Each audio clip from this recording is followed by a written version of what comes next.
metų. Viena dama džiaugiasi, sako, kaip gera, laukia plikledis ir mano svajonė, kad visi vyrai kris po mano kojom, išsipildė. Šį rytą 100%. Jo. Trumpas auksinis ryklys sako žvejui. Nu, žvejai, sakyk savo paskutinį norą. Atvirkščiai. Žodžiu, atveža į rentgeno kabinetą dėduką, garbaus amžiaus, o kiek metų dėdelį? 106, sako. O, sako, tai čia gerai gyvenat. Sako, dabar darysim rentgeno nuotrauką. Dėdukas sako, ko čia lendi su ta radiacija? Kas mano viduje ir patologoanatomas sužinos? Jei už kiekvieną korupcijos atvejį nukirstų Seimo narių ranką, tai Seimo balsavimo salėje vietoj mygtukų būtų pedalai.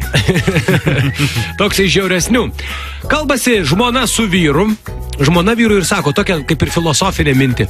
Sako, žinai, aš esu girdėjęs tokią frazę, sako, jeigu žmogų, vyrą myli, tai jau ir kažkokiu ar bėdų yra šeimoje, ar kažką nesusitar, tai paleisk. Jeigu myli, tai paleisk. Vyras sako, nu, Eglė, blemba, nu nešnekėk nesąmonio, laikyk virvę, tuoj baigiu valyti šulinį, nu. Geras.